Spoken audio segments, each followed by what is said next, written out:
Hi friends, ఎలా ఉన్నారు? Welcome to Telugu Geeks. ఈరోజు మనం awaken the giant with in అనే పుస్తకం గురించి మాట్లాడుకుందాం. ఈ పుస్తక రచయిత పేరు టోనీ రాబిన్స్. టోనీ రాబిన్స్ పూర్తి పేరు యాంటోనీ జే రాబిన్స్. ఈయన అమెరికాలో చాలా పెద్ద మోటివేషనల్ స్పీకర్. ఈయన కండక్ట్ చేసే మోటివేషనల్ లెక్చర్స్ మరియు ప్రోగ్రామ్స్ ద్వారా 100 దేశాలలోని 5 కోట్ల మందిని ప్రభావితం చేయగలిగారు. ఈయన కండక్ట్ చేసే లైవ్ సెమినార్స్లో దాదాపుగా 40 లక్షల మంది అటెండ్ అయ్యారు. అంతేకాకుండా ఈయన చాలా కంపెనీస్కి ఫౌండర్గా కూడా ఉన్నారు. ఈ కంపెనీల ద్వారా సంవత్సరానికి $500 కోట్ల వరకు సేల్స్ జరుగుతూ ఉంటాయి. ఈయన రాసిన awaken the giant with in అనే ఈ పుస్తకం ద్వారా మన జీవితంలో ముఖ్యమైన నిర్ణయాలను మన నమ్మకాల ద్వారా పాజిటివ్ మార్పులు ఎలా తీసుకురావాలి, మనం అనుకున్న మార్గంలో ఎలా ప్రయాణించాలి, మన నిర్ణయాల మీద ఎలా నిలబడాలి, మనం అనుకున్న పనులను ఎలా సాధించాలి, మనకి ఎదురయ్యే అడ్డంకులను ఎదుర్కొని ముందుకు ఎలా వెళ్ళాలి అనే విషయాల గురించి నేర్చుకోవచ్చు. To change your life, focus on making and committing to the right decisions. మనం చివరిసారిగా మన జీవితంలో మార్పు రావాలని ఎప్పుడూ ఆలోచించి ఉంటాం. బహుశా న్యూ ఇయర్ రోజు ఈ సంవత్సరం నుంచి నేను స్మోకింగ్ మానేస్తాను, వెయిట్ తగ్గుతాను, మంచి డైట్ ఫాలో అవుతాను అని అనుకుంటాం. కానీ మనం అనుకున్నవన్నీ మనం ఫాలో అయ్యామా? రాబిన్స్ ఏమంటారంటే, ఎవరైతే ఫాలో అవ్వలేదో వాళ్ళలో ఉండే మెయిన్ ప్రాబ్లం వారి ఆలోచనలే. వారి ఆలోచనలో గనుక చిన్న మార్పులు చేసుకుంటే వారు అనుకున్న పనులను చేయగలరు. ఫర్ ఎగ్జాంపుల్, నేను జంక్ ఫుడ్ తినడం మానేస్తాను అని అనుకునే కంటే నేను ఆరోగ్యానికి ఏవైతే మంచివో అవి తినడం మొదలు పెడతాను అని అనుకోవటం చాలా మంచిదే అని అన్నారు. మన జీవితంలో ఏమైనా మార్పు రావాలంటే మనం ముందుగా ఖచ్చితమైన నిర్ణయాలు తీసుకోవాలి. ఒక్కసారి నిర్ణయం తీసుకున్న తర్వాత మనకి ఎలాంటి అడ్డంకులు, అవరోధాలు ఎదురొచ్చినా మనం మన నిర్ణయాల మీద నిలబడాలి.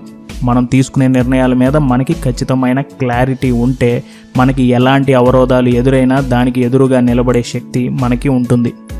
దీనికి ఎగ్జాంపుల్ చెప్పాలంటే, హోండా కంపెనీ వ్యవస్థాపకుడైన సోయిచిరో హోండా తన చిన్నప్పుడే ఆటోమొబైల్స్ తయారు చేయాలని అనుకున్నారు. మనం చరిత్రను చూస్తే అతను అనుకున్నది సాధించాడు అనే విషయం మనకి అందరికీ తెలుస్తుంది. కానీ ఆయన అనుకున్నది సాధించడంలో ఆయనకు ఎన్నో అడ్డంకులు వచ్చాయి. వాటి గురించి మనలో చాలామందికి తెలియదు. రెండో ప్రపంచ యుద్ధం సమయంలో జపాన్ గవర్నమెంట్ హోండాకి వాళ్ళ కంపెనీకి కట్టడానికి కావాల్సిన కాంక్రీట్ని ఇవ్వడానికి నిరాకరించింది. అప్పుడు హోండా నిరాశపడకుండా సొంతంగా కాంక్రీట్ తయారు చేసే విధానాన్ని కనుగొని ఆయన అనుకున్న హోండా సామ్రాజ్యాన్ని కట్టడం మొదలుపెట్టారు. మనం అనుకున్న నిర్ణయాల మీద కట్టుబడి ఉండడం చాలా కష్టమైనది. కానీ దానిని మనం ఎంత ఎక్కువగా పాటిస్తే అది అంత ఈజీ అయిపోతుంది. మనం ఎప్పుడైనా మన జీవితంలో అనుకున్న మార్పులు తీసుకురావడంలో ఫెయిల్ అయితే మనం నిరాశపడకుండా మనం ఎందుకు మార్పులు తీసుకురాలేకపోయాం, మనం ఎక్కడ తప్పులు చేసాం అనే వాటి మీద ఆలోచన చేసి మళ్ళీ ఆ తప్పులు జరగకుండా జాగ్రత్త పడాలి. ఫర్ ఎగ్జాంపుల్, ఎవరైతే స్మోకింగ్ ఎక్కువగా చేస్తారో వారు మానేద్దాం అనుకున్నప్పుడు చాలామంది మొదటి ప్రయత్నంలో ఫెయిల్ అవుతారు. కానీ వారు ఎందుకు మానలేకపోతున్నారు? ఏ పరిస్థితిలో వారికి స్మోకింగ్ చేయాలనిపిస్తుంది? వేరే స్మోకర్స్ చుట్టూ ఉన్నప్పుడు వారికి కూడా స్మోకింగ్ చేయాలనిపిస్తుందా? ఇలాంటి విషయాలను అనలైజ్ చేయాలి. వాటిని ఎలా అధిగమించాలంటే, స్మోకింగ్ ఎక్కువగా చేసే ప్రాంతాలకు దూరంగా ఉండటం ఒక విధానం. ఈ విధంగా ఆలోచిస్తే మనం అనుకున్న పనులను మనం సాధించగలం. Make new habits. మన గోల్స్ సాధించడానికి, మన జీవితంలో మార్పులు తీసుకురావడానికి మనం అనుకున్న నిర్ణయాల మీద నిలబడాలి అనే విషయాన్ని ఇప్పుడు మనం నేర్చుకున్నాం. కానీ మనం ఎంత ట్రై చేసినా మన ప్రవర్తనలో మార్పులు తీసుకురావడం చాలా కష్టమైంది. ఎందుకంటే మనం చేసే ప్రతి పని మన ఆనందం కోసమో లేకపోతే మన బాధల్ని అవాయిడ్ చేయడం కోసం అయి ఉంటుంది. ఈ విషయాన్ని అర్థం చేసుకుంటే మనం దీన్ని మన అడ్వాంటేజ్గా కూడా వాడుకోవచ్చు. ఎలా అంటే, మనం ఏమైనా అలవాట్లను మానేయాలి అనుకుంటే ఆ అలవాటుని మనకి ఇష్టం లేని విషయంతో కానీ మనల్ని బాధ పెట్టే విషయంతో కానీ కనెక్ట్ చేయాలి.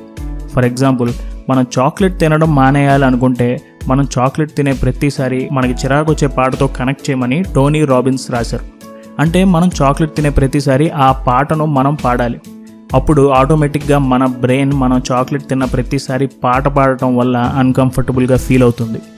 కానీ టోనీ రాబిన్స్ ఏమంటారంటే, మన నిర్ణయంపై మనం పూర్తి కమిట్మెంట్తో ఉండాలి.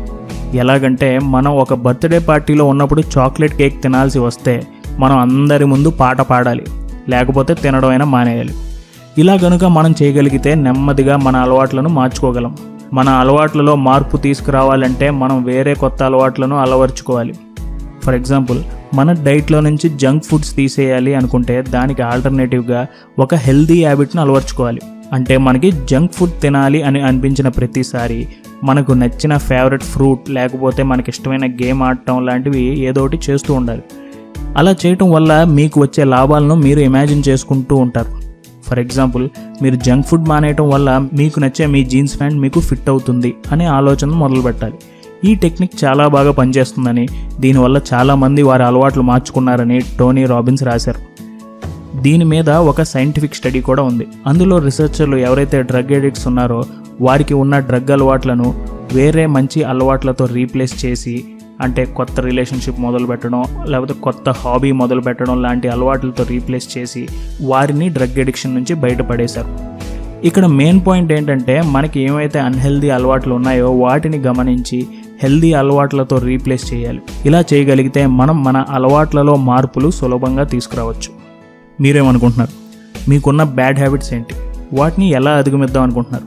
ఒకసారి టోనీ రాబిన్స్ చెప్పిన ఈ టెక్నిక్ని వాడి చూడండి. డెఫినెట్గా మీలో మీరు మార్పులు చూసుకుంటారు. మీకు ఈ వీడియో నచ్చితే లైక్ చేయండి. ఈ వీడియోని మీ ఫ్రెండ్స్ అండ్ ఫ్యామిలీతో షేర్ చేయాలంటే వాట్సాప్ అండ్ ఫేస్బుక్లో షేర్ చేయండి. మీరు ఇంకా మా ఛానల్కి సబ్స్క్రైబ్ చేసుకోకపోతే ఇప్పుడే సబ్స్క్రైబ్ చేసుకోండి. Thank you for watching. జై హింద్.